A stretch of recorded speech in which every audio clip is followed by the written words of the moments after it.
ওই জামাই, কাছে আসো, আদর খাবো। না, একদমই না। আমি আপনার কাছে যাব না। আপনার কাছে গেলেই আপনি আমার ওইটা ধরে টানাটানি করবেন। আরে, তাহলে কি করব আমি? তুমি আমার জামাই লাগো, তোমার ওইটা আমি ধরতেই পারি। তাড়াতাড়ি কাছে আসো, আমি তোমার আদর খাবো। আরে না, একদমই নয়। আমি আপনার কাছে আসবো না। এই বলে আকাশ পিছিয়ে যেতে লাগলো, কিন্তু নীলা তাকে আর পিছিয়ে যেতে দিল না।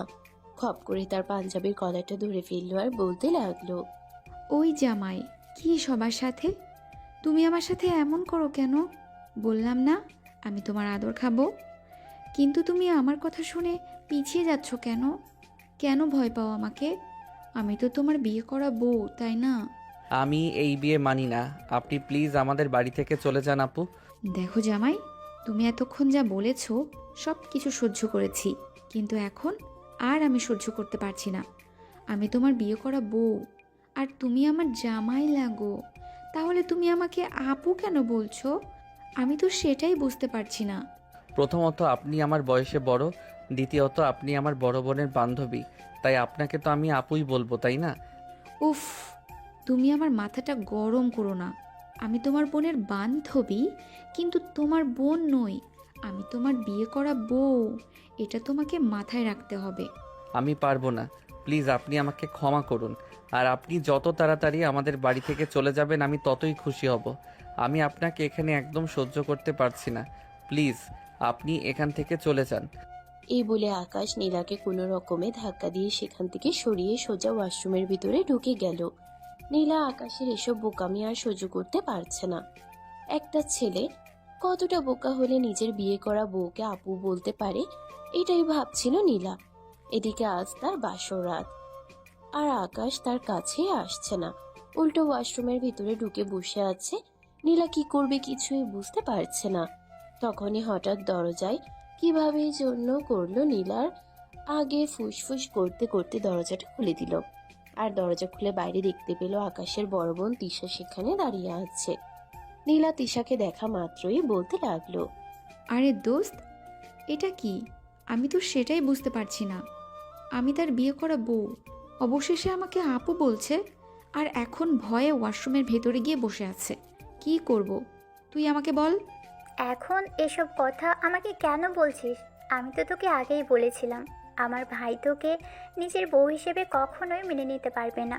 কিন্তু তুই তো তখন আমার কোনো কথাই শুনলি না। তুই আমার ভাইয়ের উপর ক্রাশ খেয়ে বসে আছিস। আরে ভাই, তোর বাড়িটা অনেক কিউট তো। আমি কি করব তোর ভাইকে দেখে ক্রাশ খেয়ে গেলে? ওই কিউট ধুয়ে ধুয়ে তুই পানি খা। আমি মনে মনে এরকম কিছু একটাই ভাবছিলাম, তাই তো দেখতে পেলাম এখানে কি চলছে। যাই হোক, তোদের যা ইচ্ছে তোরা তাই কর, তাতে আমার কিছুই যায় আসে না। আমি গেলাম। এই বলে তিশা তক্ষণি সেখান থেকে চলে গেল। আর এদিকে নীলা বিছানার উপর বসে বসে অপেক্ষা করতে লাগলো কতক্ষণে আকাশ ওয়াশরুম থেকে বের হবে আর সে তার কাছে গিয়ে ভালোবাসা কেড়ে নেবে। কিন্তু মিনিট পেরিয়ে ঘন্টায় পৌঁছালো, আকাশ ওয়াশরুম থেকে বের হয় না।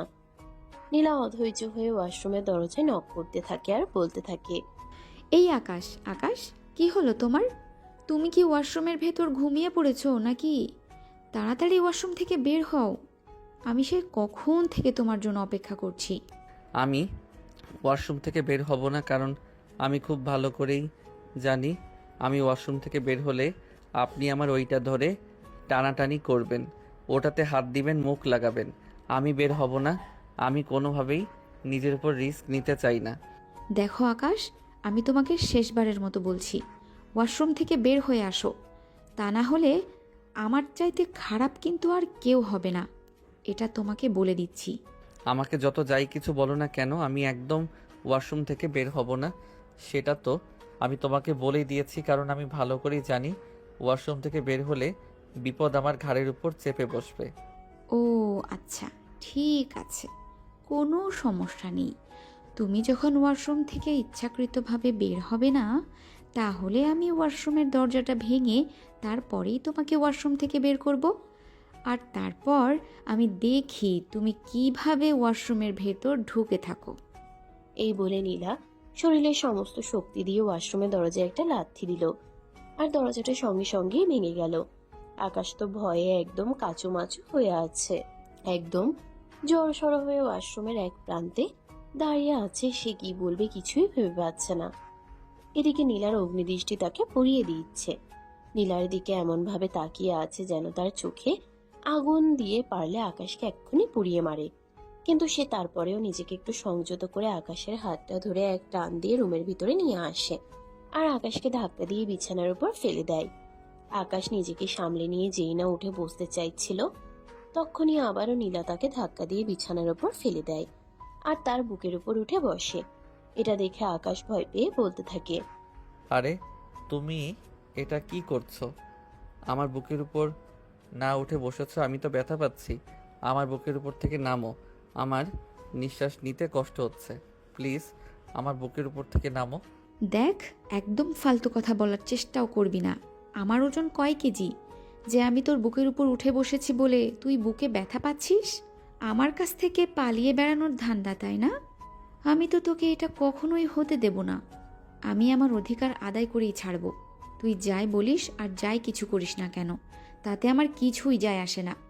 আমার শুধু তোকে চাই আর তোকেই লাগবে, ব্যাস এইটুকুই।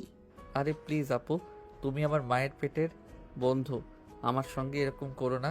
আমি এইটুকুনি পিচ্ছি একটা ছেলে, কেন করছো আমার সঙ্গে এরকম? দেখ, আমি সত্যি বলছি, তুই যদি আর একবারও আমাকে আপু বলে ডেকেছিস তাহলে কিন্তু তোর ওইটা কেটে হাতে ধরিয়ে দেব, বলে দিলাম। আমি তোর বউ হই, তোর সঙ্গে আমার বিয়ে হয়ে গেছে। এখন তুই আমাকে আমার নাম ধরে ডাকবি, নীলা বলে ডাকবি, অথবা নীলু পাখি। আমি বুঝতে পারছি তো, সত্যি তোমার মাথা খারাপ হয়ে গেছে। মাথা খারাপ না হলে কেউ এমন কথা বলে নাকি? সে আমার মাথা খারাপ হোক আর যাই কিছু হোক না কেন, তোকে এত কিছু চিন্তা করতে হবে না। আমি যেটা বলেছি এটাই করে ছাড়বো। এই বলে নীলা আকাশকে আর কোনো কথা বলার সুযোগ না দিয়ে আকাশের ঠোঁট দুটো নিজের দখলে নিয়ে ইচ্ছে মতো চুমু খেতে লাগলো। বেশ কিছুক্ষণ আকাশের ঠোঁটে চুমু খাওয়ার পর নীলা আকাশের ঠোঁট দুটো ছেড়ে দিয়ে তার সারা শরীরে ভালোবাসার স্পর্শ দিতে থাকে। আর এদিকে আকাশ ছটফট ছটফট করতে থাকে, যেন প্রিয়াঙ্কার কাছ থেকে ছাড়া পেলেই বেঁচে যায়। কিন্তু সে কোনোভাবেই প্রিয়াঙ্কার সঙ্গে পেরে উঠছিল না। প্রিয়াঙ্কা নিজের শরীরে সমস্ত শক্তি দিয়ে তাকে জড়িয়ে ধরে রেখেছিল আর সারা শরীরে ভালোবাসার আলিঙ্গন দিচ্ছিল। একটা সময় আকাশ আর নিজেকে ধরে রাখতে না পেরে নীলার সঙ্গে নিজেও রেসপন্স করতে শুরু করে আর দুজন দুজনার ভালোবাসায় উষ্ণিত হয়ে ভালোবাসার মহাসমুদ্রে ডুবে যায়। প্রায় 1 ঘন্টা ধরে ভালোবাসার আদান প্রদান করার পর দুজন দুজনকে ছেড়ে দিয়ে বিছানায় শুয়ে পড়ে আর এদিকে নীলা আকাশকে জড়িয়ে ধরে ঘুমিয়ে পড়ে। কিন্তু আকাশের কোনোভাবেই চোখে ঘুম আসছিল না। তার কেমন যেন অস্বস্তি বোধ হচ্ছিল, যেন নীলার কাছ থেকে নিজেকে সরাতে পারলেই বাঁচে। তবে নীলা তাকে এতটাই শক্ত করে জড়িয়ে ধরে রাখছিল যে সে চাইলেও নীলার বাহুর বন্ধন থেকে নিজেকে ছাড়াতে পারছিল না। এদিকে বারবার নাড়াচাড়া করায় নীলা আকাশকে বলতে থাকে, আরে কি হলো? এভাবে তুমি বাইম মাছের মতো মুচড়ামুচড়ি করছো কেন? একটু চুপচাপ শুয়ে থাকো না, খুব ঘুম পাচ্ছে, একটু ঘুমোতে দাও। আরে আমাকে ছেড়ে দিয়ে ঘুমান না, আমার একটু ভালো লাগছে না। আমার কখনোই কারোর সঙ্গে ঘুমানোর অভ্যাস নেই। এখন থেকে চাইলেও তুমি আর একা একা ঘুমাতে পারবে না, কারণ আমি তোমার বিয়ে করা বউ। এখন থেকে তোমার প্রতিদিন আমাকে জড়িয়ে ধরে তারপরেই ঘুমাতে হবে। এটা ছাড়া তোমার কাছে অন্য কোনো উপায় নেই। প্লিজ লিভ মি অ্যালোন, আমি এভাবে ঘুমাতে পারবো না। আর ঘুমাতে না পারলে আমার প্রচণ্ড মাথা ব্যথা করবে। বললাম তো, এসব কথা বলে কোনো লাভ হবে না। আমি তোমাকে জড়িয়ে ধরেই ঘুমাবো। বিয়ে করেছি কি তোমাকে ছাড়া ঘুমানোর জন্য নাকি? এই বলে নীলা আকাশকে জড়িয়ে ধরে ঘুমিয়ে পড়ে। কিন্তু অনেক চেষ্টার পরেও আকাশের চোখে কোনোভাবেই ঘুম আসে না। আকাশ বিছানায় শুয়ে শুয়ে ভাবতে থাকে, কেন তার সঙ্গে এমন হলো? সে তো এরকম কিছু হোক এমনটা কখনো কল্পনাও করেনি। বরঞ্চ সে অন্য একটা মেয়েকে পছন্দ করত যে তার কলেজে পড়ে, তার সঙ্গে একই ক্লাসে। মনে মনে এমনটাই ভেবে রেখেছিল পড়াশোনা শেষ করে তারপর এই মেয়েটাকে বিয়ে করবে। কিন্তু হুট করে তার সঙ্গে এমন কিছু হবে এটা তার কল্পনার বাইরে ছিল। কি ভাবছেন আপনারা, বুঝতে পারছেন না তো? ঠিক আছে, চলুন ফ্ল্যাশব্যাক থেকে ঘুরে আসি আর সম্পূর্ণ বিষয়টা আপনাদেরকে খুলে বলি। আমাদের গল্পের নায়িকা নীলা আর আমাদের গল্পের নায়ক আকাশের বড় বোন তিশা দুজনে একই ভার্সিটিতে পড়াশোনা করত।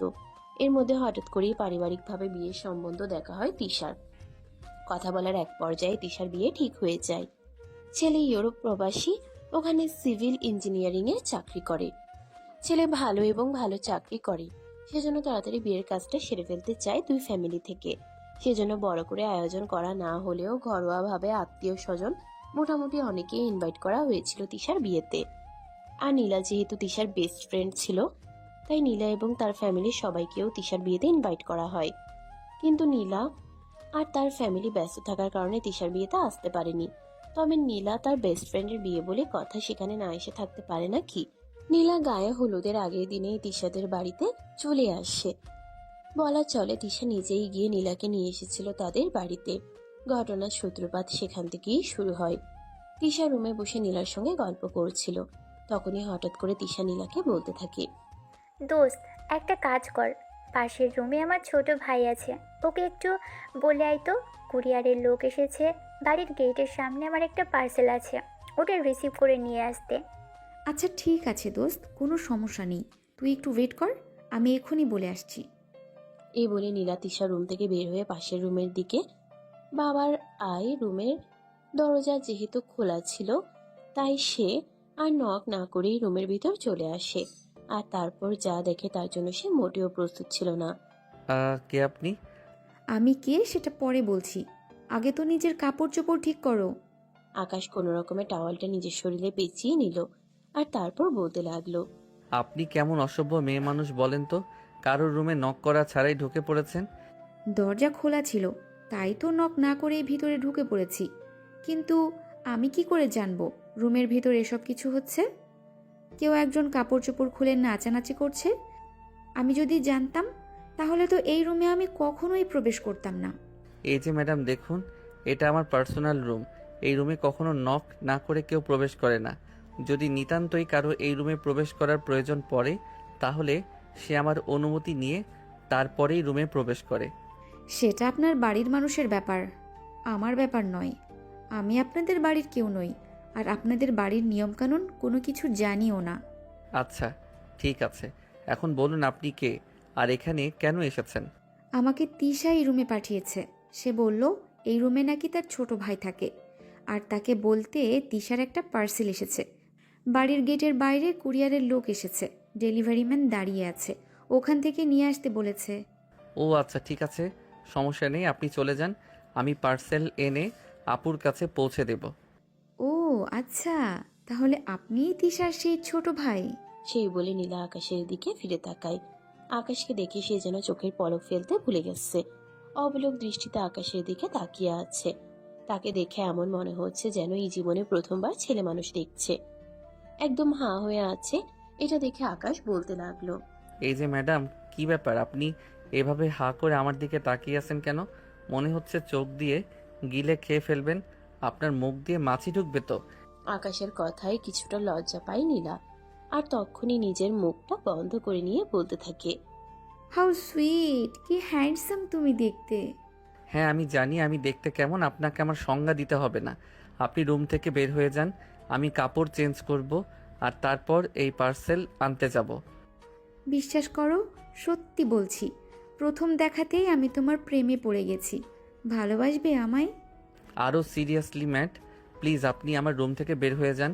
আপনার মতো পাগল মেয়ের সঙ্গে কথা বলার কোনো ইচ্ছা আমার নেই। এই বলে আকাশ নীলাকে কোনো কথা বলার সুযোগ না দিয়ে আলমারি থেকে একটা টি শার্ট আর একটা প্যান্ট বের করে নিয়ে ওয়াশরুমের ভিতরে ঢুকে গেল। আর তারপর কাপড় চোপড় চেঞ্জ করে আবার রুমে চলে আসে। কিন্তু রুমে আসার পর তখনও দেখতে পায় নীলা সেখানেই দাঁড়িয়ে আছে। নীলাকে তখনও সেখানে দাঁড়িয়ে থাকতে দেখে আকাশ বলতে থাকে, কি ব্যাপার, আপনি এখনো এখানে দাঁড়িয়ে আছেন কেন? আপনি কি কানে শুনতে পান না নাকি? আমি আপনাকে কি বললাম, পার্সেল এনে আমি নিজ দায়িত্বে পৌঁছে দেব। ওহে সুদর্শন পুরুষ, আমি তো এখানে পার্সেলের জন্য দাঁড়িয়ে নেই, আমি তো তোমার জন্য দাঁড়িয়ে আছি। তোমার ওই রাঙা ঠোঁট দুটো আমায় খুব টানছে, ইচ্ছে করছে একটু ভালোবাসার স্পর্শ নিতে। নীলার এমন কথায় ভীষণভাবে রেগে যায় আকাশ আর বলতে থাকে, আপনি মেয়ে নাকি রোবট আমি বুঝতে পারছি না। একটা মেয়ে হয়ে একটা ছেলেকে এসব কথা বলতে আপনার একটু লজ্জা করছে না? এখনই চুপচাপ আমার রুম থেকে বের হয়ে যান, তা না হলে কিন্তু খারাপ কিছু হয়ে যাবে বলে দিলাম।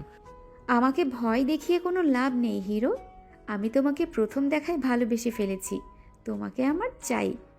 সত্যি বলছি, আপনি যে পাগল হয়ে গেছেন এটা আপনার বাড়ির লোকেরা মনে হয় এখনো বুঝতে পারেনি। যদি বুঝতেই পারতো তাহলে এতক্ষণে আপনাকে পাবনা পাঠিয়ে দিত। এই বলে নীলাকে আর কোনো কথা বলার সুযোগ না দিয়ে সেখান থেকে বের হয়ে চলে গেল। সেখানে দাঁড়িয়ে থেকে তারপর আবারও তিশার রুমে চলে আসে। তিশার রুমে কোনো একটা কাজ করছিল আর তখনই নীলা তিশাকে বলতে থাকে, আরে দোস্ত, তোর এত কিউট একটা ভাই আছে, সেটা আমাকে আগে বললি না কেন? তিশা তখন শয়তানি মার্ক একটা হাসি দিয়ে নীলাকে বলতে থাকে, দেখ, একদম ফাজলামো করবি না বলে দিলাম। ছেলেটা সত্যিই কিউট। আমি কিন্তু প্রথম দেখাতেই ছেলেটার প্রেমে পড়ে গেছি। তোর কি মাথা খারাপ হয়ে গেছে নাকি? যেসব পাগলের মতো উল্টাপাল্টা কথা বলছিস তুই, তুই কি জানিস ওর সম্পর্কে? কতটা বদমাইশ! আমি জানি না, আর কোনো কিছু জানার প্রয়োজনও নেই। তোর ভাইকে ভালোবাসি আর প্রথম দেখাতেই তার প্রেমে পড়ে গেছি। জীবনে যদি কখনো বিয়ে করি তাহলে তোর ভাইকেই করব, আর এটাই আমার শেষ কথা। সত্যি বলছি, আন্টির সঙ্গে আমাকে কথা বলতেই হবে। আর এটাও বলতে হবে তোকে যেন খুব দ্রুত মেন্টালি ট্রিটমেন্ট করাই। তা না হলে হয়তো তোর মতো ভালো একটা বান্ধবীকে অকালেই হারিয়ে ফেলবো। আমি আমার বান্ধবীকে অকালে হারাতে চাই না।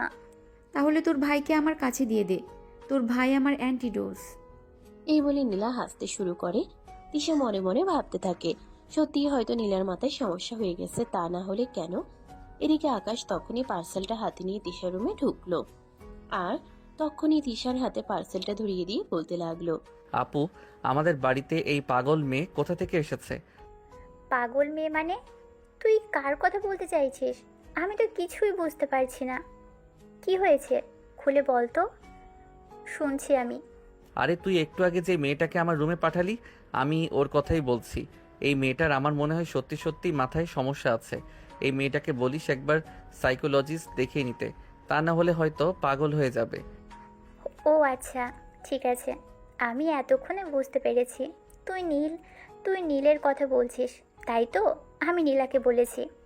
হ্যাঁ আপু, তুই একদম ঠিক ধরতে পেরেছিস। আমি এই মেয়েটার কথাই বলছি। এই মেয়েটার সত্যি সত্যি মাথায় সমস্যা আছে। এই মেয়েটাকে বলবি তাড়াতাড়ি ডাক্তার দেখাতে, আর এসব আমার সঙ্গে ফাইজলামো মার্কা কথাবার্তা না বলতে, তাহলে এর পরিণাম কিন্তু খুব খারাপ হবে।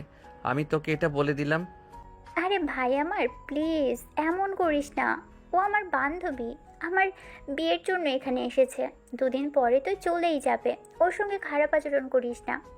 দেখ আপু, তুই কিন্তু এটা খুব ভালো করে জানিস, আমার মেজাজ খারাপ হলে আমি কখন কার সঙ্গে কি করি না করি তার কিন্তু কোনো ঠিক ঠিকানা থাকে না। তাই এই মেয়েটাকে আগে থেকে একটু হুঁশিয়ার করে দিস। এই বলে আকাশ তিশার রুম থেকে বের হয়ে যাচ্ছিল। তখনই পিছন থেকে নীলা এসে আকাশকে দেয়ালের সঙ্গে চেপে ধরে আর আকাশের ঠোঁটের নিচে ঠোঁট দুটো ডুবিয়ে দিয়ে বেশ কিছুক্ষণ সময় আর তারপরে ছেড়ে দিয়ে বলতে থাকে, দেখো, আমি পাগলও নই, আমার মাথাও খারাপ না। আমি সম্পূর্ণ সুস্থ আছি। তোমায় শুধু ভালোবেসে ফেলেছি, ব্যাস, এটাই সমস্যা। এটা কি হলো? আমি তো কিছুই বুঝতে পারলাম না। আপনি আমার সঙ্গে এরকমটা কেন করলেন? ভালোবাসি, তাই করলাম। আশা করি এখানে সমস্যার কিছু নেই। এ বলে নীলা হাসতে হাসতে রুম থেকে বের হয়ে চলে গেল। আর এদিকে তিশা আর আকাশ দুজনে স্তব্ধ হয়ে সেখানে দাঁড়িয়ে আছে। ঘটনা এতটাই দ্রুত ঘটে গেল যে তারা বুঝতেই পারলো না কি থেকে কি হয়ে গেল। নীলা রুম থেকে বের হয়ে চলে যাওয়ার পর তিশা আকাশকে বলতে লাগলো, ভাই প্লিজ, যা হয়েছে ভুলে যা। এটা আর কারোর সঙ্গে বলিস না। ও আমার বান্ধবী, আমি ওকে বুঝিয়ে বলবো। আচ্ছা ঠিক আছে, কোনো সমস্যা নেই। সে তো তোমার বান্ধবী বলে আমি ছেড়ে দিলাম, কিন্তু তা না হলে ওর এমন পরিণাম করতাম যেটা তুমি কল্পনাও করতে পারবে না। তবে একটা কথা তোমায় বলে যাচ্ছি, এই পাগল মেয়েকে বলে দিও নেক্সট স্টেজ যেন আমার কাছে লাগতে না আসে, তাহলে এর পরিণাম খুব খারাপ হবে। এই বলে আকাশও রুম থেকে বের হয়ে চলে গেল। আর তখনই তিশার মোবাইলে একটা কল আসে। তিশার নাম্বারটা দেখে নিল, দেখতে পেল তার হবু হাজবেন্ড তাকে ফোন করেছে। তাই সে ফোনটা রিসিভ করলো আর তখনই ব্যালকনিতে চলে আসলো। তারপরে সেটা হবু হাজবেন্ডের সাথে কথা বলতে লাগলো। আসসালামু আলাইকুম, কেমন আছেন আপনি? ওয়ালাইকুম আসসালাম। এই তো আলহামদুলিল্লাহ, আল্লাহর রহমতে ভালোই আছি। আর তোমাকে না বললাম আমাকে তুমি করে বলবে? তাহলে তুমি আমাকে আপনি করে কেন কথা বলছো এখনো? বললাম না আপনাকে আমার তুমি করে কথা বলতে লজ্জা করে। এখনও তো আমাদের বিয়েটাই হয়নি। আগে আমাদের বিয়েটা হোক, তারপর না হয় আমি আপনাকে তুমি করে বলবো। আরে বাবা, বিয়ে হয়নি তো কি হয়েছে? আর তো মাত্র 2 দিন, তারপর তো আমাদের বিয়ে হয়ে যাবে। তুমি সারা জীবনের মতো আমার হয়ে যাবে। আর তারপর আমাকে তুমি করেই তো বলতে হবে। তাই বলছি, এখন থেকে প্র্যাকটিস করো, তাহলে পরে আর কোনো ঝামেলা হবে না। আমাকে কিছু প্র্যাকটিস করতে হবে না, সময়ের সাথে সাথে সব কিছুই ঠিক হয়ে যাবে। কারণ আমরা মেয়ে মানুষ জনাব, আমরা সব রকম পরিস্থিতিতেই নিজেকে মানিয়ে নেওয়ার মতো ক্ষমতা রাখি। I hope you better understand what I say. Yes madam, I understand what you say. তা আমার মহারানী কি করছিলেন এখন? কি আর করব, এই তো রুমে বসেছিলাম। বাইরে সবাই কাজ করছে, কিন্তু আজ তো আর আমাকে কেউ কোনো কাজই করতে দিবে না। তাই বসে বসে মশা মারা ছাড়া আর তো আমার কোনো কাজ নেই। তাহলে আমি তোমার কাছে চলে আসি, দুজনে মিলে গল্প করব আর খুব সময় কাটাবো। এই, আপনার কি মাথা খারাপ হয়ে গেছে নাকি? কী সব ফালতু কথা বলছেন? এখন আপনার সঙ্গে আমার বিয়েটাই হয়নি, আর আপনি আমার কাছে চলে আসবেন মানে? বিয়ে হয়নি তো হয়েছে, বিয়ে তো হবে। আর আমি আমার হবু বউয়ের সঙ্গে যখন মন চায় তখন দেখা করতেই পারি। সেখানে তোমার বাধা দেওয়ার কোনো অধিকার নেই, বুঝতে পেরেছো? ও আচ্ছা, তাই বুঝি। কিন্তু আমি যদি আপনার সঙ্গে দেখা না করি, আপনার সঙ্গে কোনো কথা না বলি, তাহলে তখন আপনি কি করবেন? সেটা সময় হলে দেখা যাবে, সেটা নিয়ে তোমাকে চিন্তা করতে হবে না। আমি আসছি, তুমি রেডি থাকো, তোমাকে নিয়ে ফুচকা খেতে যাব। এদিকে শুভর এমন কথায় কিছুটা লজ্জা পায় আর কিছুটা ভয় পায় তিশা, কারণ এখনো তাদের বিয়েটাই হয়নি। এখন যদি সে শুভর সঙ্গে বাসার বাইরে বের হয় আর এটা লোকজন জানলে কি হবে, এটাই রুমে বসে মনে মনে ভাবছিল তিশা। তখনই নীলা রুমের ভিতর প্রবেশ করে আর তিশাকে বলতে থাকে, কি ব্যাপার? আমার বান্ধবীর আবার কি হলো? আমি তো সেটাই বুঝতে পারছি না। একটু আগেই তো কতটা হাসি খুশি দেখে গেলাম, আর এখন মুখটা একদম গুমড়ো হয়ে আছে কেন? দোস্ত, আর বলিস না। এই তো একটু আগেই শুভ ফোন করেছিল, আর আমাকে বলল সে নাকি একটু পরেই আমাকে নিতে আসবে, আমাকে নিয়ে ফুচকা খেতে যাবে। এটা তো খুবই ভালো কথা। তোর হাজবেন্ড বিয়ের আগেই তোর প্রেমে পড়ে যাচ্ছে, তোকে রানী বানিয়ে রাখতে চাইছে। আরে ভাই, এসব ফালতু কথা বাদ দে। এখনও তার সঙ্গে আমার বিয়েটাই হয়নি, তাহলে এখন আমি কি করে তার সঙ্গে বাসার বাইরে যেতে পারি? আমি বুঝতে পেরেছি তুই কি নিয়ে চিন্তা করছিস। তোকে এত কিছু চিন্তা করতে হবে না, আমি সব কিছু সামলে নেব।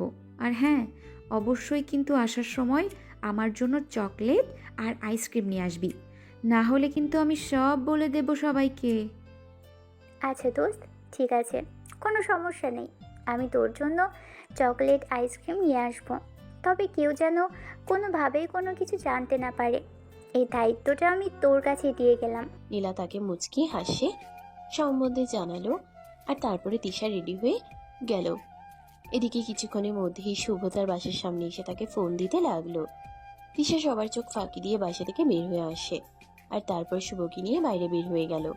সারা সন্ধ্যা দুজন ঘোরাঘুরি করলো। রাত আনুমানিক 8টার দিকে দুজন ঘোরাঘুরি শেষ করে নীলার জন্য আইসক্রিম আর চকলেট নিয়ে বাসায় ফিরে আসে তিশা। দরজায় নক করতেই নীলা দরজা খুলে দিল আর বলতে লাগলো, কী রে, আমার আইসক্রিম আর চকলেট কই? আগে আমার আইসক্রিম আর চকলেট দে, তারপর তোকে রুমের ভেতরে ঢুকতে দিব। আইসক্রিম আর চকলেট এবার আমাকে রুমের ভিতর প্রবেশ করতে দে।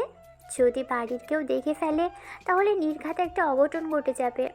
এই বলে নীলার হাতে চকলেটের আইসক্রিমের বক্সটা তুলে দিয়েছে আর রুমের ভিতর ঢুকে পড়লো আর সঙ্গে সঙ্গে রুমের দরজাটা লাগিয়ে দিল। তিশা কাপড় চেঞ্জ করার জন্য ওয়াশরুমে ঢুকে যায় আর এদিকে নীলা বিছানার উপর বসে বসে আইসক্রিম খেতে থাকে। তখনই কোনো একটা কাজে আকাশ তিশা রুমে আসে। নীলাকে এভাবে বিছানার উপর বসে আইসক্রিম খেতে দেখে সে কোনো কথা না বলে রুম থেকে বের হয়ে চলে যাচ্ছিল। তখনই নীলা পিছন থেকে আকাশকে বলতে থাকে, কি হলো সুইটহার্ট, এভাবে চলে যাচ্ছ কেন? আইসক্রিম খাবা? এদিকে এসো। না, আমি আইসক্রিম খাইনি।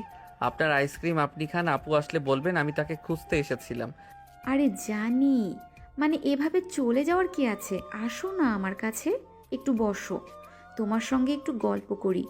তোমার সঙ্গে সময় কাটাতে আমার কিন্তু বেশ ভালো লাগে। প্লিজ আসো। না, আপনি একটা ফাজিল মেয়ে, আপনার কাছে আসবো না। না জানি কখন আবার ফাইজলামো শুরু করে দিবেন, তার কোনো ঠিক ঠিকানা নেই। তার চাইতে বরং আমি চলে যাই এবং আপনি আপু আসলে বলে দিবেন আমি আপুকে খুঁজতে এসেছিলাম। এই বলে আর কোনো উত্তরের অপেক্ষা না করে আকাশ সেখান থেকে চলে গেল। আর এদিকে নীলা বিছানার উপরে বসে আইসক্রিম খেতে লাগলো। 20 মিনিট পর ফিরে ওয়াশরুম থেকে বের হয়ে আসে তিশা। আর তখনই রুমে এসে দেখতে পায় পুরো এক বক্স আইসক্রিম নীলা খেয়ে শেষ করে ফেলেছে। এটা দেখে তো তিশা মাথায় হাত দিয়ে বসে পড়ে আর বলতে থাকে, আরে এসব কি দোস্ত, তোর কি মাথা খারাপ হয়ে গেছে নাকি? এই কিছুক্ষণ সময়ের মধ্যে তুই এতগুলো আইসক্রিম খেয়ে ফেললি, আর আমার জন্য একটা আইসক্রিমও রাখলি না। কেন তুই এগুলো আমার জন্য আনিসনি? আরে ভাই, এক বক্স আইসক্রিম এনেছি, আমরা সবাই মিলে খাবো। আর এই 15-20 মিনিটের মধ্যে তুই সবগুলো আইসক্রিম খেয়ে ফেললি। আমার জন্য অন্তত একটা আইসক্রিম রাখতে পারতি। আমি তো ভাবলাম এই সব কিছু আমার জন্যই নিয়ে এসেছিস, তাই খেয়ে ফেললাম। যাই হোক, চকলেট আছে, আয় তোকে চকলেট দিব। এই বলে চকলেটের বক্সটা খুলে 2টা চকলেট তিশার দিকে এগিয়ে দেয়। আর বাকিগুলো নিজেই খেতে থাকে। আর কোনো কথা না বলে নীলার দিকে হাঁ করে তাকিয়ে আছে। এমন না যে নীলা কোনো দরিদ্র ঘরের মেয়ে, কখনো কোনো কিছু খেতে পায় না, তাই জন্য এভাবে খাচ্ছে। নীলা যথেষ্ট প্রভাবশালী বাবার একমাত্র আদরের রাজকন্যা। তার বাবার টাকা পয়সা, অর্থ সম্পদ কোনো কিছুর কমতি নেই বলতে গেলে। সোনার চামচ মুখে নিয়ে জন্ম হয়েছে নীলার। অভাব কি জিনিস তাকে ছুঁতে পারেনি। তবে নীলার এটা সম্ভবতই এইরকম চকলেট আইসক্রিম খেতে প্রচন্ড ভালোবাসে। তার কাছে চকলেট আইসক্রিম হলো তার ইমোশন, আর এই ইমোশনের কাছে পৃথিবীর সবকিছুই তুচ্ছ। এদিকে তিশা তো তার দিকে হাঁ করে তাকিয়ে আছে, সেদিকে তার কোনো খেয়াল নেই। সে প্রায় অর্ধেক বক্স চকলেট খাওয়া শেষ হয়ে গেলে তারপর তিশার দিকে তাকায়। তিশা তার দিকে এভাবে তাকিয়ে আছে, তাদেরকে সে বলতে থাকে। এদিকে তিশা তো তার দিকে হাঁ করে তাকিয়ে আছে, সেদিকে তার কোনো খেয়াল নেই। সে প্রায় অর্ধেক বক্স চকলেট খাওয়া শেষ হয়ে গেলে তারপর তিশার দিকে তাকায়। তিশা তার দিকে এভাবে তাকিয়ে আছে দেখে সে বলতে থাকে, কি ব্যাপার দোস্ত, কি হয়েছে? তোকে তো চকলেট দিলাম, তারপরও তুই এভাবে হাঁ করে আমার দিকে তাকিয়ে আছিস কেন? মনে হয় আমি রাক্ষসের মতো সব গিলি খেয়ে ফেলেছি আর তোকে কিছুই দেইনি। দিয়েছিস তো, এই যে 2টা, আমার হয়ে যাবে। তুই খা বান্ধবী, মনে হয় কয়েক বছর ধরে আর চকলেট খাওয়া হয়নি তোর। দোস্ত প্লিজ এভাবে বলিস না। তুই তুই তো খুব ভালো করেই জানিস আমি চকলেট কতটা ভালোবাসি। আমার কাছে চকলেট আর আইসক্রিম হলো আমার ইমোশন। এগুলো পেলে আমি পৃথিবীর সব কিছু ভুলে যাই। আচ্ছা দাঁড়া, তোকে আর 2টা দিচ্ছি, তবে আর চাইবি না, আর পাবি না কিন্তু। বাকি সবগুলো আমি খাবো। এই বলে নীলা তিশাকে আর 2টা চকলেট দিয়ে বাকি সবগুলো নিজেই খেয়ে নিল। কথা বলো না ওগুলো হাতে নিয়ে সেখান থেকে বের হয়ে যাচ্ছিল। তখনই নীলা পিছন থেকে আবারও তিশাকে উদ্দেশ্য করে বলতে থাকে, দোস্ত, তোর ভাই তোকে ডাকতে এসেছিল, কোনো কিছু না বলেই চলে গেছে। আমি তাকে অনেকবার এখানে বসতে বলেছিলাম, কিন্তু সে আমার কোনো কথাই শোনেনি, এখান থেকে চলে গেছে। সে তো তোকে ভয় পেয়ে এখানে বসে নিয়ে আসা যায়। যাই হোক, ঠিক আছে, কোনো সমস্যা নেই। আমি তার সঙ্গে দেখা করে নিব, তুই এখানেই থাক। আরে দোস্ত, তুই এমন স্বার্থপর কেন সেটাই তো বুঝতে পারছি না। বয়ফ্রেন্ডের সঙ্গে একা একা ঘুরে এলি, আর এখনও আমাকে রুমে একা বসে থাকতে বলছিস। সারাদিন আমি একা একা রুমের ভেতরে আর কতক্ষণ বসে থাকবো? আমার আর ভালো লাগছে না। এখন যেখানেই যাবি আমাকে নিয়ে যাবি, তা না হলে কিন্তু আমি এখান থেকে সোজা আমার বাসায় চলে যাব। এই বলে নীলা তিশার পিছন পিছন হাঁটতে লাগলো। তিশাও তখন আর কোনো কথা না বলে নীলাকে তার সঙ্গে নিয়ে নিল। আর তারপর নীলাকে নিয়ে আকাশের রুমে চলে গেল। আকাশ তখন নিজের রুমে বসে মোবাইলে কারোর সঙ্গে চ্যাটিং করছিল। তিশা রুমের দরজা দাঁড়িয়ে নক করলো আর বলতে লাগলো। এই বলে আর কোনো কথা না বলে তিশা সেখান থেকে চলে গেল। আর এদিকে রুমের দরজা খোলা থাকায় নীলা আকাশের রুমের ভিতরে ঢুকে পড়লো, যেটা তিশা এবং আকাশ কেউই খেয়াল করেনি। তিশা চলে গেল আর এইদিকে নীলা রুমের ভিতর প্রবেশ করে দরজাটা ভিতর থেকে লক করে দিল। এটা দেখে আকাশ বলতে লাগলো, কি ব্যাপার ভাই, কি হলো? তুই নাকি আমাকে ডাকতে গিয়েছিলি, কিছু হয়েছে নাকি? সেরকম কিছুই হয়নি। আমি আমার কিছু বন্ধু বান্ধবকে দাওয়াত দিয়েছি, তারা আসবে, তাই তোমাকে বলতে গেছিলাম। ও আচ্ছা, ঠিক আছে, এটা তো তুমি ভালো ব্যাপার। ঠিক আছে, কোনো সমস্যা নেই। কি ব্যাপার, কি হলো? আপু তো চলে গেছে, আপনি আমার রুমের ভিতর রয়ে গেছেন কেন? আর দরজাটাই বা কেন ভেতর থেকে বন্ধ করছেন? আমি তো কিছুই বুঝতে পারছি না। প্লিজ আপনি এখান থেকে চলে যান, এখানে আর এক মুহূর্ত থাকবেন না, আপনাকে আমার একদমই সহ্য হয় না। আমাকে তোমার সহ্য হলেও আমার কিছু আসে যায় না, আমাকে তোমার সহ্য না হলেও আমার কিছু যায় আসে না। যে কোনো কিছুর বিনিময়ে তোমাকে আমার চাই, এটাই আমার শেষ কথা। আমি আর কোনো কথা শুনতে চাই না। প্লিজ আপনি আমার রুম থেকে বের হয়ে চলে যান বলছি। এটা একটা বিয়ে বাড়ি, এখানে এমন কোনো হাঙ্গামা করবেন না যেটা আমার মান সম্মানে বাঁচবে। তাছাড়া কিছুক্ষণ পরে আমার বন্ধুরা এখানে আসবে। আমার বন্ধুরা এসে যদি আপনাকে আমার সঙ্গে একই রুমে দেখে তাহলে তারা কি ভাববে একবার বুঝতে পেরেছেন? কি আর ভাববে? মনে মনে ভাববে আমি তোমার বিয়ে করা বউ, তাই যে তোমার সঙ্গে এক রুমে রয়েছি। আপনি সত্যি একটা পাগল। এখনো কোনো কথা না বলে চুপচাপ রুম থেকে বের হয়ে চলে যান, তা না হলে কিন্তু আমি আপনাকে আর এখানে থাকতে দেব না। আপুকে বলে আপনাকে এই বাড়ি থেকে বের করে দেওয়ার ব্যবস্থা করব, কারণ আপনি একদম ধৈর্যের সীমা অতিক্রম করে ফেলছেন। সেই সব করে কোনো লাভ হবে না, কারণ তোমার বড় বোন আমার বেস্ট ফ্রেন্ড। সে কখনোই আমাকে ছাড়া এই বিয়েটা করবে না। আমি যদি এই বিয়েতে না থাকি তাহলে হয়তো এমনও হতে পারে সে এই বিয়ের আসর ছেড়ে চলে যাবে। তখন কেমন হবে?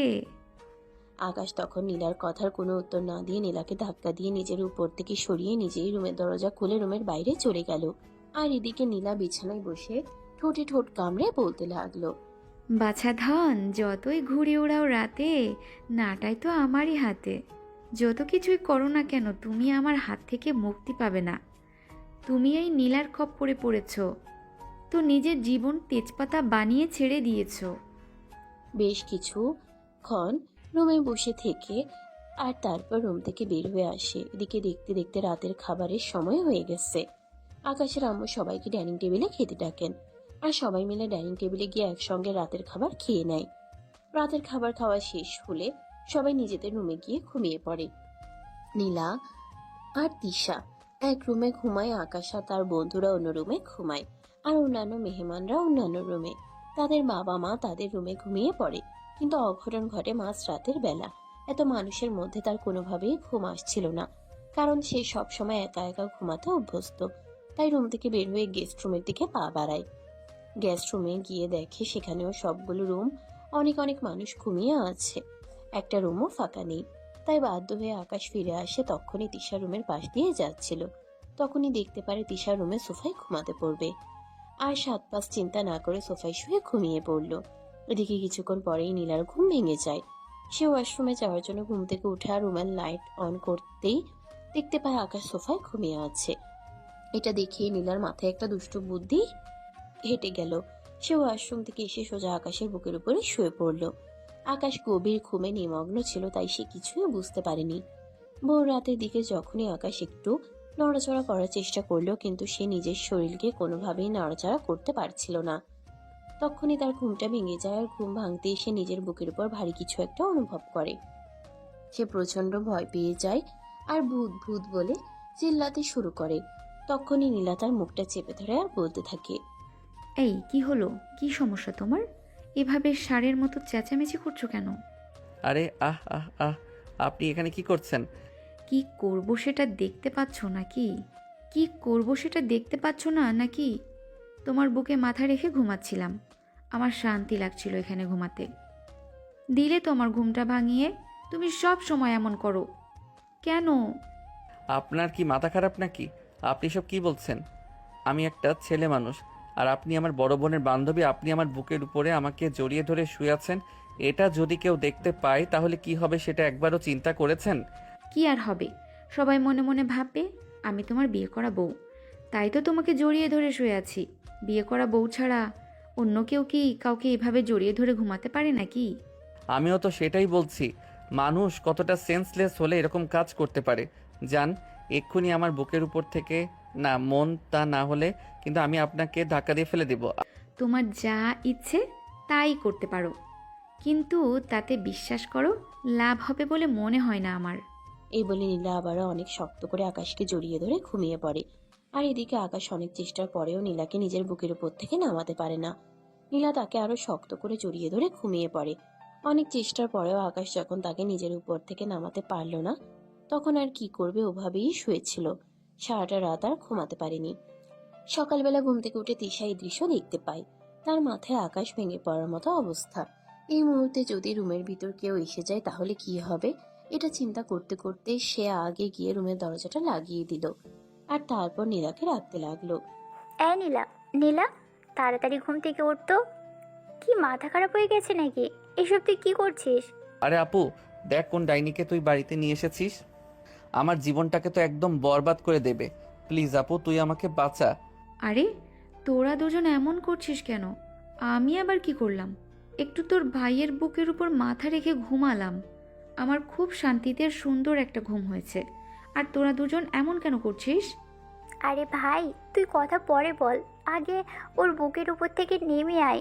বাড়ির কেউ যদি দেখে ফেলে তারপর কি হবে, এটা তুই একবারও চিন্তা করেছিস?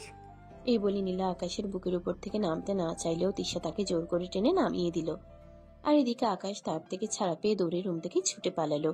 তখনই নীলা তিশার দিকে তাকিয়ে বলতে লাগলো, দোস্ত, এই কাজটা কিন্তু তুই একদমই ঠিক করিসনি। আমি তোর কাছে অন্তত এটা আশা করিনি। তুই পাগল হয়ে গেছিস নাকি? এইসব পাগলের মতো কি কর্মকাণ্ড করছিস তুই? তুই জানিস এগুলো আমার বাড়ির লোক দেখলে কি হবে? দোস্ত প্লিজ বিলিভ মি, সত্যি আমি তোর ভাইকে ভালোবেসে ফেলেছি। তোর ভাইকে ছাড়া আমি বেঁচে থাকতে পারবো না। তোর ভাই আমার জীবনের প্রথম পুরুষ, যাকে দেখে আমার এতটা ভালো লেগে গেছে, যাকে দেখে আমি আমার নিজেকে হারিয়ে ফেলেছি। তিশা আর কোনোভাবেই নিজেকে কন্ট্রোল করতে না পেরে নীলার সঙ্গে আর কোনো কথা না বলে ব্যালকনিতে গিয়ে দাঁড়ালো। এদিকে নীলাও তার পিছন পিছন ব্যালকনিতে চলে আসে।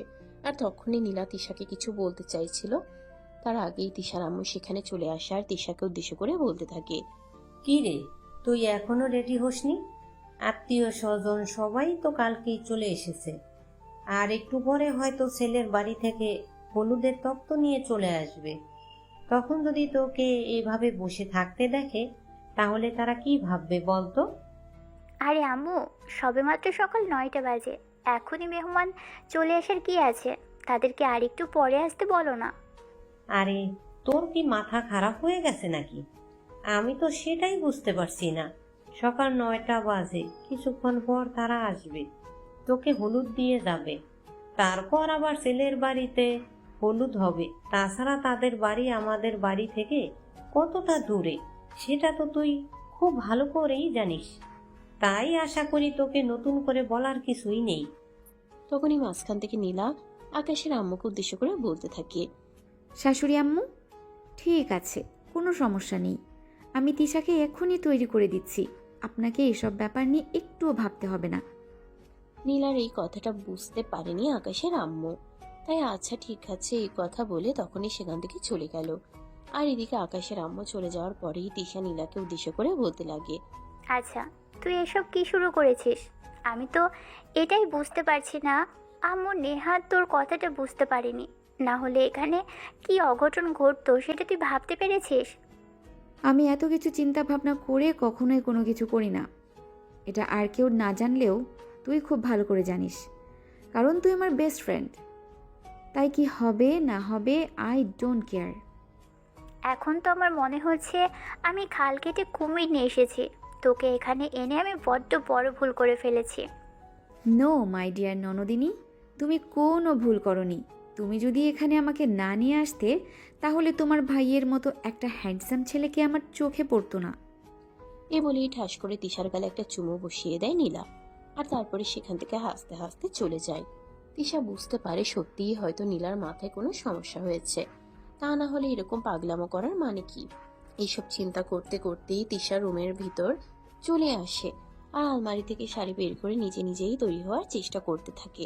কিন্তু একা একা কি আর শাড়ি পরা যায়? এদিকে নীলা কোথায় গেছে তার কোনো ঠিক ঠিকানা নেই। আকাশ নিজের বন্ধুদের সঙ্গে রুমে বসে গল্প করছিল আর একসঙ্গে নাস্তা করছিল। তখনই নীলা সেখানে প্রবেশ করে। তার বন্ধুদের থেকে নীলা বলতে থাকে, ও সুইটার্ট, এইসব ছাগলগুলোকে কোথা থেকে নিয়ে এসেছো? কথাটি শুনিয়ে আকাশের বন্ধুরা একটু রেগে যায় আর বলতে থাকে, দোস্ত, এসব কি হচ্ছে? আমরা কিন্তু কিছুই বুঝতে পারছি না। আমাদেরকে এভাবে ডেকে নিয়ে এসে অপমান করার মানেটা কি? আর এই মেয়েটাই বা কে? ওনাকে তো আগে কখনো তোদের বাড়িতে দেখিনি। আমরা তো প্রায় তোদের বাড়িতে আসি। দোস্ত প্লিজ, তোরা এই পাগলের কথা বাদ দে। এই মেয়েটার মাথায় সমস্যা আছে। এটা আপুর বান্ধবীর, আপুর বিয়ের জন্য এখানে এসেছে, আর তারপর এখানে যা শুরু করেছে আমরাই তো অসহ্য হয়ে গেছি। আর তোরা আর বা কি করবি? তখনই নীলা আকাশের পাশে বসে থাকা ছেলেটাকে উঠিয়ে দিয়ে আকাশের পাশে বসে আকাশের কাঁধে হাত রেখে আকাশের দিকে তাকিয়ে বলতে থাকে। উফ মাই ডিয়ার, এভাবে বলো না। আমি তোমার হবু বউ। হবু বউকে ভালোবেসে কথা বলতে হয়। হবু বউ ইজ মাই ফুড। আপনি এখনই আমার রুম থেকে বের হয়ে যান, তা না হলে কিন্তু খুব খারাপ হবে, আমি বলে দিলাম। কি করবে তুমি? বললাম তো, যা করব তা আপনি কল্পনাও করতে পারবেন না। চাইলে আদর করতে পারো তুমি আমাকে। আদর করলে আমি কখনোই তোমাকে নিষেধ করব না। বললাম তো, তোমায় ভালোবেসে ফেলেছি। তোমার সব কিছু আমার কাছে সৌন্দর্য আর মাধুর্যময়। কি নির্লজ্জ বেহায়া মার্কা মেয়ে! ভাই, আমি বুঝতে পারছি না তোরা কিভাবে এই মেয়েটাকে তোদের বাড়িতে রেখেছিস। মনে হয় তোদেরও মাথায় সমস্যা হয়ে গেছে। এই মেয়েটার সঙ্গে তাদের মান ইজ্জত বুঝি আর একটুও রক্ষা পেল না। আরে ভাই, তোরা এভাবে আমাকে কেন কথা শোনাচ্ছিস? আপুর বান্ধবী হয়, তাই তো আমাদের বাড়িতে ইনভাইট করা হয়েছে। না হলে এমন পাগল ছাগল কে কে ইনভাইট করে বল? এই বলে আকাশ তার বন্ধুদের নিয়ে নাস্তা শেষ না করেই রুম থেকে বের হয়ে চলে গেল। তারপর সারাদিন বাড়ির কাজ করলো। এদিকে নীলা তিশার রুমে এসে দেখে তিশা শাড়ি পরার চেষ্টা করছে, কিন্তু কোনোভাবেই শাড়িটা আর পরে উঠতে পারছে না। তাই তিশাকে নীলা শাড়িটা পরিয়ে দিয়ে সুন্দর করে রেডি করে দেয়। আর তারপরেই তিশাকে নিয়ে গায়ে হলুদ স্টেজে আসতে শুরু করে। তখন তিশা বলতে থাকে, কি রে, কি ব্যাপার? তুই আমাকে রেডি করিয়ে দিলি, নিজে রেডি হলি না কেন? আমি কার জন্য সাজবো? তোর ভাই তো আমাকে কোনো পাত্তাই দিচ্ছে না। আর এদিকে তুইও আমাকে একটু সহযোগিতা করছিস না। দেখ ভাই, আমি তোর বন্ধু হিসেবে তোকে রিকোয়েস্ট করে বলছি, তুই সব পাগলামো বন্ধ কর। এইসব পাগলামো পাগলদের মানায়, তোর মতো সুস্থ মানুষকে নয়। তাই আমি তোকে রিকোয়েস্ট করে বলছি, এইসব পাগলামো করার কোনো মানেই হয় না। দোস্ত, তুই অন্তত আমাকে ভুল বুঝিস না। তুই অন্তত আমাকে একটু ঠিকঠাক করে বোঝ। আমি সত্যি বলছি, তোর ভাইকে আমি ভালোবেসে ফেলেছি। তোর ভাইকে ছাড়া আমি বেঁচে থাকতে পারবো না। তোর ভাইকে ছাড়া আমার একটা মুহূর্ত ভালো লাগে না। প্লিজ তুই তোর ভাইকে একটু বুঝিয়ে বল না। তিশা নীলাকে কি বলবে কিছু ভেবে পাচ্ছে না। এদিকে আস্তার বিয়ে, অন্যদিকে নীলা এসব পাগলামো শুরু করে দিয়েছে। এখন সে কোন দিকে যাবে, কাকে কি বলবে আর কাকে কি দিয়ে বুঝাবে।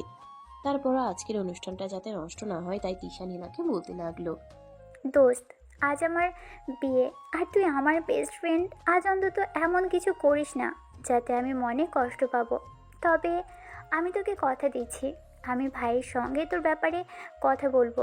সে যদি রাজি হয় তাহলে আমাদের কোনো সমস্যা থাকবে না। তাছাড়া তুই তো খুব ভালো করেই জানিস আমি ফ্যামিলির বড় সন্তান। আমাকে আমার মা বাবা একটু বেশি গুরুত্ব দিয়ে থাকেন। ঠিক আছে, তুই যখন বলছিস তখন আমি রেডি হচ্ছি। এ বলে নীলা তার লাগেজ থেকে লেহেঙ্গা বের করে রেডি হয়ে নিল। আর তারপরেই তিশার সঙ্গে গায়ে হলুদের স্টেজে চলে আসলো। এভাবেই গায়ে হলুদের অনুষ্ঠান শেষ হয়। আর তারপরের দিন বিয়ে। বিয়ের দিন সকাল থেকে আকাশের কোনো দেখা পায়নি নীলা। অনেকবার আকাশকে অনেক জায়গায় খোঁজাখুঁজি করে, কিন্তু কোথাও খুঁজে না পেয়ে অবশেষে নীলা তিশার রুমে বসে বসে কান্না করতে থাকে। আর এই বিষয়টা খেয়াল করে তখনই সে নীলার পাশে গিয়ে বসে, নীলার কাঁধে হাত রেখে বলতে থাকে, কি ব্যাপার দোস্ত, কি হয়েছে? আমি তো কিছুই বুঝতে পারছি না। আজকের দিনে আমার কান্না করার কথা, আর তুই কান্না করছিস। কিন্তু তুই কেন কান্না করছিস? আমি চলে যাব তাই তোর মন খারাপ হচ্ছে নাকি? আরে দুর্বাল, তুই চলে যাবি তাতে আমার মন খারাপ হবে কেন? তুই তো তোর জামাইয়ের সঙ্গে রোম্যান্স করবি। আর এদিকে আমি আমার জামাইকে আজকে সারাদিন খুঁজেই পাচ্ছি না, তার সঙ্গে একটু কথা বলার জন্য। এজন্যই আমার খুব বেশি মন খারাপ। বল না রে, আমার জামাইটা কই গেছে? নীলার এই কথা শুনে তিশা একদম বোবা বনে গেল। সে তো মনে মনে ভেবেছিল বান্ধবী হয়তো তাকে খুব বেশি মিস করবে, তার জন্যই এমন করছে। কিন্তু বান্ধবীর কাছ থেকে উত্তর পেল তার ঠিক উল্টোটা। তিশা একটা দীর্ঘশ্বাস ছেড়ে বলতে লাগলো, সত্যি, আমি হয়তো পৃথিবীর সবচাইতে অভাগা বান্ধবী, যার বান্ধবীর বিয়ের দিন তার বান্ধবীর জন্য কান্না না করে বান্ধবীর ভাইয়ের জন্য কান্না করে। এই বলে তিশা রুম থেকে বের হয়ে গেল। আর এদিকে নীলা তখনও সেখানে বসে বসে কান্না করে চলেছে। তখনই তার হঠাৎ মনে পড়লো তিশার ফোন থেকে আকাশকে একটা কল দিলেই তো জানা যাবে সে কোথায় আছে। যেমন চিন্তা তেমনই কাজ। আকাশের নাম্বারে তিশার ফোন থেকে ফোন দিলেও দুইবার রিং হওয়ার পরে আকাশ ফোনটা রিসিভ করলো আর বলতে লাগলো, কি ব্যাপার আপু, কি হয়েছে? তুই আমাকে ফোন দিচ্ছিস কেন? নীলা তখন আকাশকে কিছু বলতে না দিয়ে বলতে লাগলো, কই তুই কোথায় আছিস? এই তো বাগানে একটু কাজ করছিলাম। কেন, তোর কিছু লাগবে নাকি? লাগলে বল, আমি পাঠিয়ে দিচ্ছি। কিন্তু ততক্ষণে নীলা ফোনটা কেটে দিল। আর রুম থেকে বের হয়ে বাড়ির পিছনের বাগানে চলে গেল। সেখানে গিয়ে দেখতে পেল আকাশ তার বন্ধুদের নিয়ে কিছু একটা করছে। তখনই আকাশের কাছে গিয়ে দাঁড়ালো আর বলতে লাগলো, আমি সে কখন থেকে তোমাকে খুঁজছি, আর তুমি এখানে এসে বসে আছো? আরে আপনি আপনি এখানে কি করছেন? আর আপনি জানলেন কি করে আমি এখানে আছি? তুমি তো বড় ভুলো মনের মানুষ। একটু আগে কি হয়েছে এটা এখনই ভুলে গেছো? আমি তোমাকে ফোন করেছিলাম তুমি কোথায় আছো সেটা জানার জন্য। আমার মন তোমাকে খুঁজতেছিল, কিন্তু তোমাকে কোথাও খুঁজে পাচ্ছিলাম না, তাই তো বাধ্য হয়ে একটু ছলনার আশ্রয় নিতে হলো।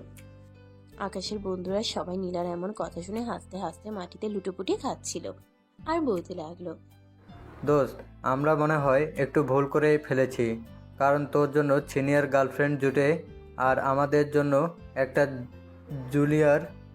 জুনিয়র গার্লফ্রেন্ডও জোটে না। দেখ ভাই, একদম মজা করিস না, এটা মজা করার বিষয় না। আমি এই ফাজিল মেয়েটাকে কত করে বলছি এসব ফাইজলামো বন্ধ করতে, কিন্তু এই ফাজিল মেয়েটা আমার কোনো কথাই শুনছে না। এই নিয়ে কম হলেও আমার থেকে 3 বছরের বড় হবে, কারণ আপুর ক্লাসমেট আপু আমার যেতে 3 বছরের বড়, তার সঙ্গে কি আমার যায়? দেখো, কার সঙ্গে কাকে যাই আর কার সঙ্গে কাকে মানাই সেই সব কিছু চিন্তা করার মতো সময় ইচ্ছা কোনোটাই আমার নেই। তোমাকে আমার ভালো লাগে, তোমাকে আমি ভালোবাসি, তোমাকে আমি বিয়ে করব, সেটা আজ না হোক কাল। আকাশ তখন কিছুটা রেগে গিয়ে নীলাকে ধমক দিয়ে বলতে থাকে, আপনার ফালতু কথা বন্ধ হলে দয়া করে এখান থেকে যেতে পারেন। এখানে আমি আর আমার বন্ধুরা কাজ করছি, এখানে কোনো কাজ করছি না যে আপনি এসে অকাজের মধ্যে বাম হাত ঢুকিয়ে দিচ্ছেন। তুমি চাইলে আমি আমার ডান হাতে দিতে পারি, তাতেও আমার কোনো আপত্তি নেই। তোমাকে না দেখলে আমার বড্ড মন খারাপ লাগে। নীলা এসব কথা শুনে আকাশের ইচ্ছা হচ্ছিল যেন নিজের মাথা নিজেই ফাটিয়ে ফেলে। নীলা আর এসব কথা সে আর নিতে পারছিল না। সে অনেকটা রেগে গিয়ে নীলাকে বলতে থাকে, আপনি এখান থেকে যাবেন, তা না হলে কিন্তু আমি নিজের মাথা নিজেই কুড়োল দিয়ে বাড়ি মেরে ফাটিয়ে ফেলবো বলে দিলাম। আমার কিন্তু আপনার এসব ফাইজলামো মার্কা কথাবার্তা আর ভালো লাগছে না।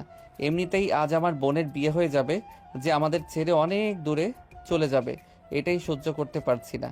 আর এখানে আপনি ফাইজলামো মার্কা কথাবার্তা শুরু করে দিয়েছেন। নীলা তখন বুঝতে পারে আসলেই তো একটা বোন সংসার ছেড়ে চলে যাওয়া একটা ছোট ভাইয়ের জন্য এটা খুবই বেদনাজনক।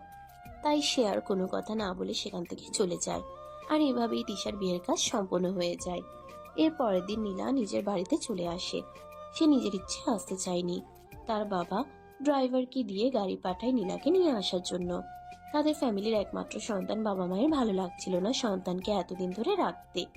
আর এদিকে নীলার মনে চাইছিল না বাড়িতে চলে আসতে। তাই তো সে বাড়িতে আসা মাত্রই ড্রয়িং রুমে দাঁড়িয়ে চিৎকার করে বলতে থাকে, কি ব্যাপার, কি সমস্যা তোমাদের? আমি তো কিছুই বুঝতে পারছি না। বান্ধবীর বাড়ি গেলাম বান্ধবীর বিয়ের দাওয়াতে, আর সেখানেও তোমরা আমাকে শান্তিতে থাকতে দিলে না। মা, তুই এভাবে কেন বলছিস? তুই আমাদের একমাত্র সন্তান, তোকে ছাড়া আমরা থাকতে পারি নাকি?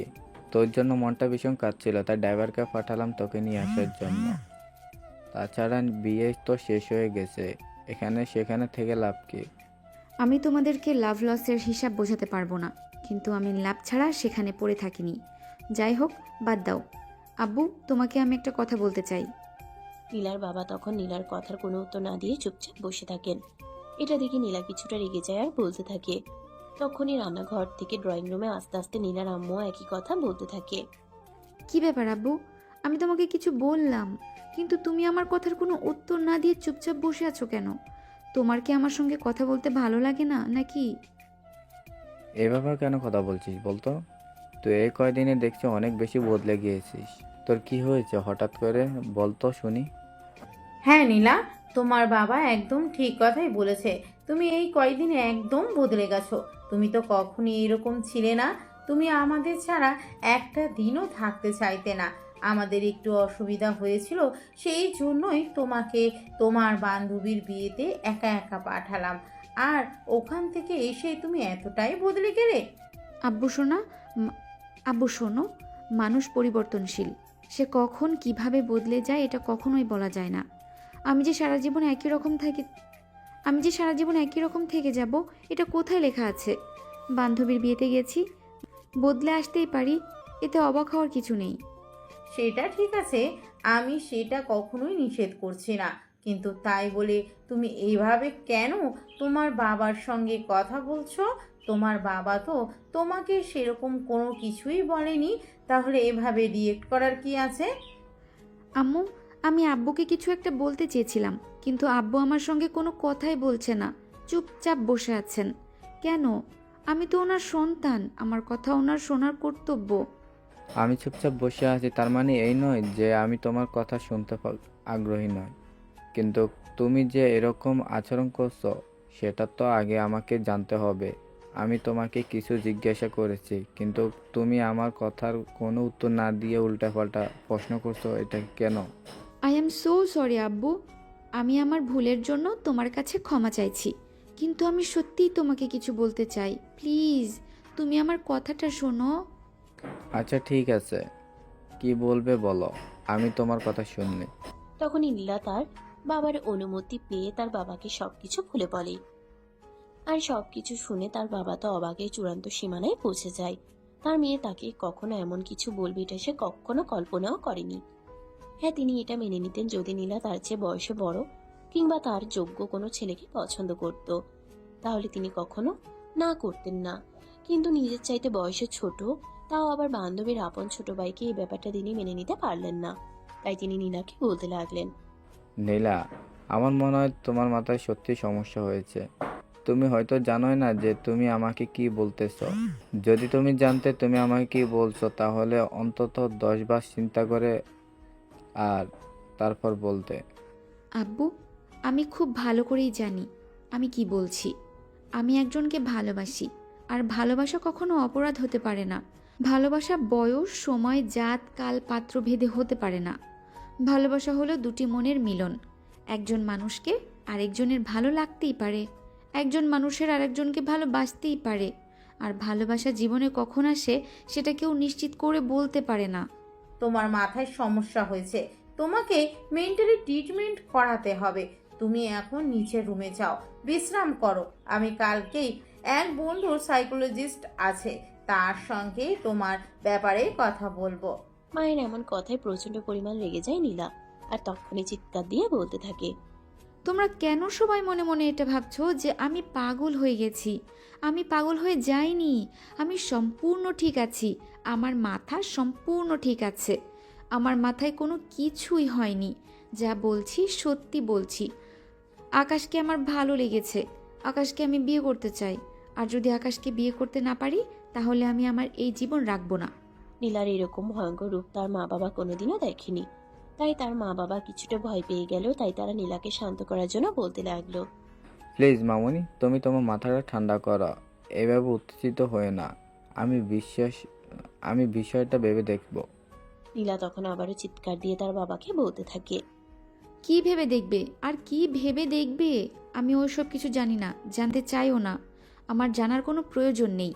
তোমাকে যেটা বলেছি সেটাই করবে। আমি আকাশকে বিয়ে করব এবং আমার আকাশকেই লাগবে। তারপর আমি আর কিচ্ছু শুনতে চাই না। তোমাদেরকে আমি 1 সপ্তাহ সময় দিলাম। এই 1 সপ্তাহের মধ্যে যদি আমাকে আকাশের সঙ্গে বিয়ে করিয়ে না দিতে পারো তাহলে তোমরা আমাকে সারা জীবনের মতো হারাবে। এ বলে কাউকে আর কোনো কথা বলার সুযোগ না দিয়ে নীলা সেখান থেকে সোজা রাগে গজগজ করতে করতে নিজের রুমে চলে গেল। আর তখনই রুমের দরজাটা বন্ধ করে দিল। এদিকে নীলার মা বাবা দুজনেই মাথায় হাত দিয়ে সোফায় বসে পড়েন। মেয়ের হঠাৎ কি করে এমন কি হলো সেটাই তারা বুঝতে পারছেন না। তাই তারা মনে মনে ঠিক করলো তিশার সঙ্গে এ ব্যাপারে কথা বলবে। আসলে বিষয়টা কি হয়েছে সেটা তিশাই খুব ভালোভাবে বলতে পারবে। যেমন চিন্তা তেমনই কাজ। পরের দিন দুপুরবেলা নীলার আম্মু তিশা নাম্বারে ফোন দেয়। 2 বার রিং হতেই তিশা ফোনটা রিসিভ করে। আসসালামু আলাইকুম আন্টি, কি অবস্থা, কেমন আছেন? আর নীলার কি খবর? নীলা কেমন আছে? এই তো মা, আলহামদুলিল্লাহ ভালোই আছি। তোমার কি অবস্থা, তুমি কেমন আছো? আন্টি, আলহামদুলিল্লাহ ভালোই আছি। আজকে আমাদের বাড়িতে যাব, নীলাকে বলবেন বিকেলে চলে আসতে। আচ্ছা ঠিক আছে, সে না হয় বলবো। তুমি কি রুমে একা আছো? তোমার সঙ্গে একটু কথা ছিল, আমি নীলার ব্যাপারে তোমার সঙ্গে একটু কথা বলতে চাই। হ্যাঁ আন্টি, আমি রুমে একাই আছি। কি বলবেন বলুন, আমি শুনছি। নীলার কি এখনো মাথায় সেই ভূত রয়ে গেছে নাকি? কথাটা শুনে নীলার আম্মু বুঝতে পারেন তিশা এই ব্যাপারে কিছু হয়তো জানে না। তাই তিনি বলতে থাকেন, তার মানে তুমিও এই ব্যাপারে জানো? এখন বলো আমি কি করতে পারি? আমি আপনাকে কি বলবো, আমি তো নিজেই সেটা ভেবে পাচ্ছি না। তাছাড়া আমি তো আরও ভেবেছিলাম আমি এই ব্যাপারে আপনার সঙ্গে কথা বলবো। নীলার আম্মু তখন খুব ভালোভাবেই বুঝতে পারেন তিশা নীলাকে বোঝানোর চেষ্টা করেছে, কিন্তু সে নীলাকে বোঝাতে পারেনি। তাই তিনি তিশাকে বলতে থাকেন, মা, এখন তুমি আমাকে বলে দাও আমি এই ঝামেলা থেকে কিভাবে মুক্তি পেতে পারি, কিভাবে আমি আমার মেয়েটাকে একটু বোঝাতে পারি, কিভাবে আমি আমার মেয়েটার মাথায় একটু হলেও সুবুদ্ধি এনে দিতে পারি। আমি নিজেই তো কোনো কিছু ভেবে পাচ্ছি না। যেখানে কিনা ভার্সিটিতে এত এত ছেলে থাকতে সে কোনো ছেলের উপর ক্রাশ খেলো না, এখন কিনা আমার ছোট ভাই যে কিনা তার থেকে বয়সে এতটাই ছোট, তার উপর সে ক্রাশ খেয়ে বসে আছে। দেখ তিশা, এখন তুমি একমাত্র ভরসা, যা করার তোমাকেই করতে হবে। আমি অন্য কোনো উপায় দেখতে পাচ্ছি না, কারণ তুমি একমাত্র মানুষের যে কিনা নীলার সঙ্গে একটু খোলাখুলিভাবে কথা বলতে পারো। তোমাদের বাড়ি থেকে আসার পর থেকে আমাদের কারো সঙ্গে সেভাবে কোনো কথা বলছেও না, কেমন যেন হয়ে গেছে। আমি কিছুই বুঝতে পারছি না কি হয়েছে মেয়েটার। আচ্ছা আন্টি, ঠিক আছে, আমি তো আজ আমাদের বাড়িতে যাব। তারপর না হয় আমি নীলার সঙ্গে কথা বলবো, তারপর দেখি আমি কি করতে পারি। তবে আমার মনে হচ্ছে না নীলা যেভাবে বিগড়ে গিয়েছে তাতে তার সঙ্গে কথা বলেও সেরকম কোনো লাভ হবে। এই বলে তিশা ফোনটা রেখে দেয় আর এদিকে বাবার বাড়িতে যাওয়ার জন্য তৈরি হতে থাকে। কিছুক্ষণ বাদে সে তার হাজবেন্ডকে নিয়ে তার বাবার বাড়িতে চলে আসে। তারপরেই সে নীলার সঙ্গে যোগাযোগ করার চেষ্টা করে। বাইরে একটা রেস্টুরেন্টে নীলার সঙ্গে দেখা করে আর নীলাকে বুঝিয়ে বলার চেষ্টা করে, কিন্তু নীলা তো তার কোনো কথাই শোনে না। তার কথা একটাই, তার আকাশকেই লাগবে, আকাশকে ছাড়া সে আর কোনো কিছুই চায় না। আকাশকে যদি সে না পায় তাহলে সে তার এই জীবন রাখবে না, প্রয়োজন হলে আত্মহত্যা করবে। তিশা ভেবে পায় না কি করলে সে নীলাকে বাসায় পাঠিয়ে দেয়। আর বাসায় এসে সঙ্গে সঙ্গে সে নীলার আম্মুকে কল করে আর সবকিছু খুলে বলে। সবকিছু শুনে নীলার আম্মু বলতে থাকে, হায় আল্লাহ, তুমি আমাকে রক্ষা করো। আমি সত্যিই বুঝতে পারছি না আমার মেয়েটার মাথায় কি এমন ভূত ঢুকেছে যার কারণে সে এরকম করছে। কেন তাকে কোনো কথা বলেও বোঝাতে পারছি না, কেন সে কারোর কোনো কথা শুনছে না। এখন কি হবে? এইটুকুন একটা ছেলের কাছে যদি মেয়েকে বিয়ে দিই তাহলে তো এলাকায় মুখ দেখাতে পারবো না। তার চাইতে বড় কথা, আকাশ আর আমার ফ্যামিলি তো কখনোই এ বিয়ে মেনে নেবে না। সে যদি আকাশের সমবয়সী কিংবা আকাশের চাইতে একটু ছোট হতো তাহলে ফ্যামিলিকে মানানো যেত। তাছাড়া সব চাইতে বড় কথা হলো আকাশ একটা মেয়ের সঙ্গে রিলেশনে আছে। এখনই তো তাড়াতাড়ি প্রেম করার বয়স, মনে প্রেমের লাড্ডু ফুটেছে। সেটা তো আমি খুব ভালোভাবেই বুঝতে পারছি, কিন্তু এখন আমি কি করব সেটাই তো বুঝতে পারছি না। কি করে মেয়েকে সামলাবো, কি করে সংসার সামলাবো? এই বলতে বলতে তিনি ফোনটা কেটে দিলেন। তারপর দেখতে দেখতে 3 দিন সময় কেটে গেল। ইতিমধ্যে নীলা একবারের জন্য রুম থেকে বের হয়নি। তার মা বাবা অনেকবার তার সঙ্গে এই বলতে বলতে তিনি ফোনটা কেটে দিলেন। তারপর দেখতে দেখতে 3 দিন সময় কেটে গেল। ইতিমধ্যে নীলা একবারের জন্য রুম থেকে বের হয়নি। তার মা বাবা অনেকবার তার সঙ্গে কথা বলার চেষ্টা করলেও সে একবারের জন্য রুমের দরজাটা খুলে কারোর সঙ্গে কোনো কথাই বলেনি।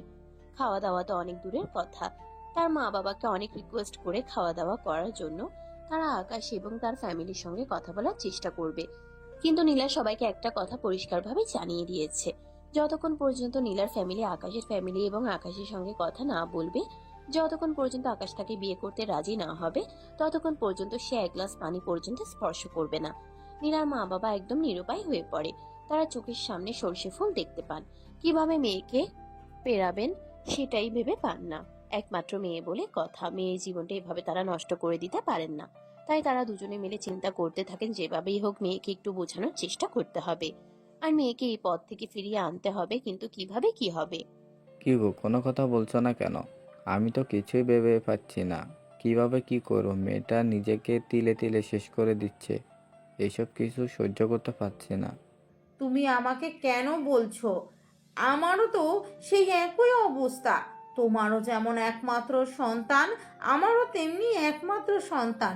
তুমি যদি কিছু ভেবে না পাও তাহলে আমি কি করে কিছু ভেবে পারতে পারি সেটাই আমাকে বলো। এভাবে চুপ করে বসে থাকলে তো চলবে না, আমাদেরকেও কিছু করতে হবে। কি করব এখন সেটাই বলো। আর কি করার বাকি আছে? পিশাদ পরিষ্কার করে জানিয়ে দিয়েছে আকাশ এবং তার ফ্যামিলি কোনোভাবে এই সব কিছু মেনে নেবে না। আকাশ একটা মেয়ের সঙ্গে রিলেশনে আছে। যদি আকাশ এবং তার ফ্যামিলি এই ব্যাপারটা মেনে নিত, তাহলে না হয় আমরা তাদের সঙ্গে এই ব্যাপারে কথা বলতে পারতাম। কিন্তু যেখানে তারা এসব কিছু মেনেই নেবে না, সেখানে কথা বলতে চাওয়া মানে তো নিজেদেরকে অসম্মানিত করা। ড্রয়িং রুমের সোফায় বসে বসে কান্না করতে থাকে। একমাত্র মেয়ের কষ্ট এভাবে সহ্য করতে পারছেন না। আবার যদি মেয়েকে তার শখের মানুষকে এনে না দেন, তাহলে তো মেয়ে বলেই বসে আছে যে সে আত্মহত্যা করবে। একমাত্র মেয়ে যদি মা বাবাকে ছেড়ে চলে যায়, তাহলে মা বাবার মনের অবস্থা কেমন হবে, সেটাই তারা ভাবতে পারছেন না। তাছাড়া তাদের বয়স হয়ে এসেছে, এখন তাদের দেখাশোনাই বা কে করবে। তখনই নীলার বাবা বলতে থাকেন, দেখো, আমাদেরকে এভাবে চুপ করে বসে থাকলে চলবে না, যা করার আমাদেরকে করতে হবে। আমরা আমাদের চোখের সামনে নিজের মেয়েকে এভাবে শেষ করতে দিতে পারি না। আমরা আকাশের ফ্যামিলির সঙ্গে কথা বলবো, প্রয়োজন হলে তাদেরকে রিকোয়েস্ট করব। কি বলছো তুমি? আমরা মেয়ের মা বাবা। আমাদের তো একটা ছেলের ফ্যামিলিতে বিয়ের প্রস্তাব নিয়ে যাওয়াটাই কতটা লজ্জাজনক, আর সেখানে আমরা রিকোয়েস্ট করব? দেখো, মান সম্মানের কথা চিন্তা করলে এখন আমাদের চলবে না। আমাদের মেয়েকে আগে বাঁচাতে হবে, তারপর অন্য কিছু চিন্তা করতে হবে। আমাদের কাছে আমাদের মেয়ে সবার আগে, তারপর হচ্ছে পৃথিবীর বাকি সব কিছু। আচ্ছা, ঠিক আছে, তাহলে তাই চলো। তবে যদি তারা রাজি না হয়, তাহলে কি হবে? আমি তো সেটাই ভেবে পাচ্ছি না। এই বলে নীলার আব্বু আম্মু দুজনে রেডি হয়ে আকাশদের বাড়িতে চলে আসেন। আকাশের মা বাবা দুজনে সেদিন বাড়িতে ছিল। বাড়ির সামনে দাঁড়িয়ে কলিং বেল চাপ দিতেই তিশা এসে দরজা খুলে দেয়। তিশা নীলার মা বাবাকে দেখা মাত্রই সালাম দেয় এবং কুশল বিনিময় করে। আসসালামু আলাইকুম আন্টি আঙ্কেল, কেমন আছেন আপনারা? ওয়ালাইকুম আসসালাম। এই তো আলহামদুলিল্লাহ, আল্লাহর অশেষ রহমতে আমরা ভালোই আছি, কিন্তু নীলা ভালো নেই।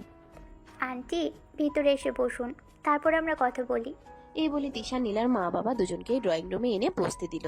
আর তারপরে বলতে থাকে, দেখুন আন্টি, কি বলবো সেটাই তো ভেবে পাচ্ছি না। তার সঙ্গে আমি অনেকবার কথা বলার চেষ্টা করেছি, অনেকবার নীলাকে ফোন করেছি, কিন্তু সে আমার ফোনটা তুলছে না। অনেকবার মেসেজ করেছি, কিন্তু কোনো মেসেজের রিপ্লাইও করছে না। দেখো মা, আমার মেয়েটা এক কথার মানে, সে তখন যেটা বলে তখন সেটাই করে। তারপর আর পৃথিবীর কারো কোনো কথাই শোনা, এটা তো তুমি অন্তত জানো, কারণ তুমি তার বেস্ট ফ্রেন্ড। হ্যাঁ আঙ্কেল, এটা তো আমি খুব ভালো করেই জানি। নীলা মুখ দিয়ে যখন যেটা বলে তখন সেটাই করে। তাছাড়া আপনারা তো তাকে এভাবেই বড় করেছেন, তাকে কখনো কোনো কিছুর অভাব বুঝতে দেননি।